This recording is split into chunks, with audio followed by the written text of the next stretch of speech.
Hello everyone, आज हम class 12 physics का चैप्टर 1 पढ़ेंगे जो कि है इलेक्ट्रिक चार्जेस एंड फील्ड्स। ठीक है, तो बहुत इम्पॉर्टेंट चैप्टर है बोर्ड्स के पॉइंट ऑफ व्यू से एंड कॉम्पिटिटिव एग्ज़ाम के पॉइंट ऑफ व्यू से भी, तो अच्छे से पढ़ेंगे।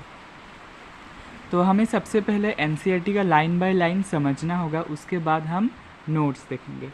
तो जैसा कि चैप्टर है हमारा इलेक्ट्रिक चार्जेस एंड फील्ड्स, यानी कि हमारे पास इलेक्ट्रिक चार्जेस होगा और उसके द्वारा प्रोड्यूस किया हुआ उसका फील्ड होगा। ठीक है, तो सबसे पहले हमें समझना होगा कि इलेक्ट्रिक चार्ज होता क्या है। तो हमें कुछ लाइंस एनसीईआरटी के इम्पॉर्टेंट है, जो कि सबसे पहले है हमने हमारे डे टू डे लाइफ में हमने ऐसे कई फिनोमेना देखे जिसमें हमें जैसा कि लाइटनिंग हो गया, उसके बाद लाइटनिंग में होता क्या है एक्चुअली, वो भी एक चार्ज का फिनोमेना ही है। ठीक है, तो पहले हम सेंटेंस को पढ़ लेते हैं जो कि एनसीईआरटी का इम्पोर्टेंट सेंटेंस है। स्पार्क और hearing a crackle when we take off our synthetic clothes और sweater particularly in dry weather, यानी कि जब हम ठंडी या सर्दियों के सीज़न में जब हमारा सिंथेटिक कपड़ों का जो स्वेटर है उसे हम जब टेक ऑफ करते हैं, यानी कि बॉडी से जब उतरते हैं, तो क्या होता है उसमें एक क्रैकल यानी कि कुछ मतलब छित छित करके आवाज़ निकलता है। तो वो आवाज़ कैसा होता है, वो आवाज़ होता है एक तरफ का चार्ज का डिस्चार्ज। ठीक है, यानी कि सिंथेटिक क्लोथ जो होता है वो चार्ज प्रोड्यूस करता है हमारे बॉडी के साथ न्यूट्रल में। ठीक है, न्यूट्रल यानी कि ज़ीरो चार्ज। और अगर हम वो स्वेटर उतर लेते हैं, यानी कि हमारे बॉडी से हम एक चार्ज को हटा दे रहे हैं, तो बॉडी क्या हो गया, चार्ज हो गया। ठीक है, अगर कंबाइंड स्टेट में है तो वो ज़ीरो है, और ज़ीरो से अगर कुछ ले गए तो वो क्या हो जाएगा, नेगेटिव में चला जाएगा। ठीक है, उसी तरह एक और सेंटेंस यहाँ पर है, the reason for this experience is discharge of electric charges through our body, यानी कि हमारे पास जो एक चार्ज था हमने उसे डिस्चार्ज कर दिया, यानी कि बॉडी से हटा दिया, ये हो गया उसका रीज़न।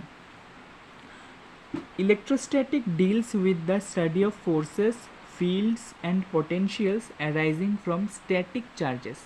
यहाँ पर एक वर्ड आता है स्टैटिक चार्जेस, स्टैटिक यानी कि रेस्ट पर।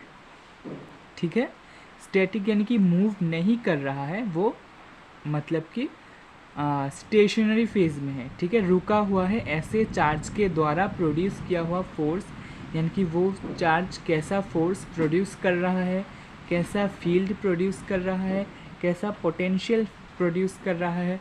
पोटेंशियल हमने क्लास 11th में पढ़ा था। पोटेंशियल यानी कि वो कोई भी वर्क डन अगर करे तो उसमें कितना एनर्जी उसको देना पड़ रहा है, और वो एनर्जी अगर उसमें स्टोर हो जाए तो उसी को हम बोलेंगे पोटेंशियल एनर्जी।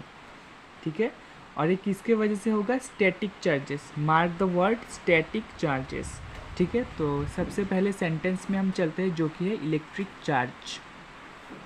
नेक्स्ट पेज में चलते हैं एनसीईआरटी के। तो इस चैप्टर के सेकंड पेज में हमारे पास एक डायग्राम है जो कि हमें बताता है कि चार्ज एक्चुअली कैसे अराइज होते हैं। ठीक है, हमारे पास दो सिमिलर टाइप के पहले रॉड है, हमारे पास दो ग्लास रॉड है, हम उन दोनों को पास लाए हैं। तो ग्लास रॉड के पास पॉजिटिव चार्ज था, दोनों ग्लास रॉड के पास पॉजिटिव चार्ज था, तो पॉजिटिव पॉजिटिव कुछ नहीं हुआ। ठीक है, और सेकंड केस में हम क्या करते हैं, प्लास्टिक रॉड लेते हैं। ठीक है, प्लास्टिक रॉड में नेगेटिव चार्ज होता है। ये ऐसे ही हमने एज्यूम कर लिया कि इसमें पॉजिटिव है और ये नेगेटिव है। आप ऐसे समझ सकते हो कि ग्लास रॉड है तो एक टाइप का मेटल है, और मेटल क्या होता है, इलेक्ट्रोपॉजिटिव होते हैं। हमने केमिस्ट्री में पढ़ा है जो मेटल्स होते हैं वो इलेक्ट्रोपॉजिटिव होते हैं, इसीलिए ये पॉजिटिव चार्ज डेवलप हो गया। उसी तरह प्लास्टिक रॉड में नेगेटिव चार्ज डेवलप हो गया, लेकिन दोनों अगर प्लास्टिक रॉड है तो उनमें कोई अट्रैक्शन नहीं हुआ, यानी कि कुछ भी हमें देखने को नहीं मिला, और इस केस में भी हमें कुछ देखने को नहीं मिला। लेकिन थर्ड केस जो है वो थोड़ा इंटरेस्टिंग है। उस केस में हमने क्या किया, हमने एक ग्लास रॉड लिया और एक प्लास्टिक रॉड लिया, और ग्लास रॉड क्या था, पॉजिटिवली चार्ज्ड, और प्लास्टिक रॉड नेगेटिवली चार्ज्ड, तो दोनों क्या हो गए, ऑपोजिट चार्ज हो गए, तो इसी वजह से ये दोनों अट्रैक्ट कर गए। यहाँ पर आप देख सकते हैं नेगेटिव नेगेटिव रिपल्शन, रिपल्शन यानी कि दूर भागना, पॉजिटिव पॉजिटिव रिपल्शन, ये भी दूर भागेंगे, लेकिन पॉजिटिव और नेगेटिव ये वाले दूर नहीं भागेंगे, ये वाले अट्रैक्ट करेंगे,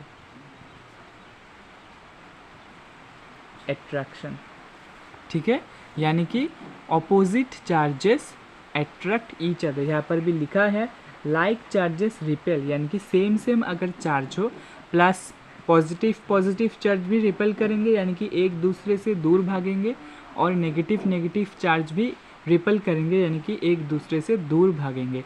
यानी कि लाइक यानी कि सेम सेम रिपेल करेंगे, लेकिन unlike charges attract each other, यानी कि अगर अपोजिट चार्जेस है, एक पॉजिटिव चार्ज है और एक नेगेटिव चार्ज है, तो वो अट्रैक्ट करेंगे। उसके बाद एक और, तो हम यहाँ से एक कंक्लूड कर सकते हैं कि दो तरीके से इलेक्ट्रिफिकेशन हो सकता है, एक लाइक चार्ज रिपेल और एक unlike charges attract each other.